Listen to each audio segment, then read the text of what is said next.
टम्म फुगलेल्या पुऱ्या आणि मसालेदार भाजी बनवूयात आज। भाजी ही अगदी लग्नाच्या पंक्तीतली कशी बनवायची आणि पुऱ्या एवढ्या छान कशा फुगतील, लाटताना त्यासाठी काय करायचे, या सगळ्या टिप्स मी या व्हिडिओत देणार आहे, त्यामुळे व्हिडिओ तुम्ही शेवटपर्यंत बघा। सर्वप्रथम भाजी बनवण्यासाठी कढई तापली की अर्धा पळी तेलात मोहरी घालूयात। मोहरी तडतडली की जिरं घालूयात। त्यात बारीक चिरलेला अर्धा वाटी कांदा लालसर परतून घेऊयात। साधारण 4 बटाट्याच्या फोडी घालूयात। अर्धा चमचा आलं लसूण पेस्ट, एक बारीक चिरलेलं टोमॅटो, हे सगळे खूप छान परतून त्यात आपण अर्धा चमचा हळद, 1 चमचा कांदा लसूण मसाला, चवीनुसार लाल तिखट आणि काश्मीरी मिरची पावडर छान घालूयात। 1 चमचा धने पावडर,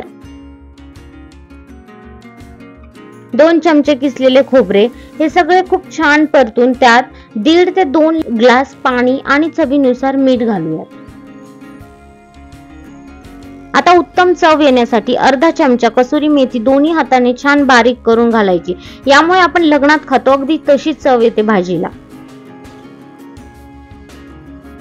आता उकळी आली की गरजेनुसार शेंगदाणे आणि तिळाचा कूट घालून भाजी शिजवून घेऊयात। बटाटे शिजतील तोवर पुरीसाठी कणिक मळून घेऊयात। पुरीसाठी नेहमीपेक्षा आपल्याला थोडी घट्ट कणिक मळायची आहे। आता आपल्याला हव्या त्या आकाराच्या पुऱ्या लाटून घेऊयात।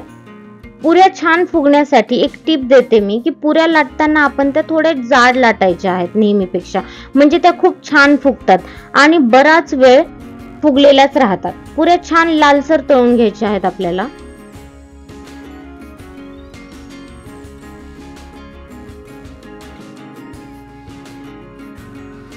बघा पुरी किती छान फुगली आहे की नाही। अशा पद्धतीने पुरी भाजी तयार आहे। एन्जॉय। जर तुम्हाला ही रेसिपी आवडली तर तुम्ही पण ट्राय करून बघा आणि तुमचा अभिप्राय कळवायला विसरू नका। आणि चॅनलवर जर नवीन असाल तर सबस्क्राइब बटनवर क्लिक करून चॅनलला सपोर्ट करा। स्वस्त रहा, मजेत रहा। तर भेटूयात आपण पुढच्या व्हिडिओत। बाय।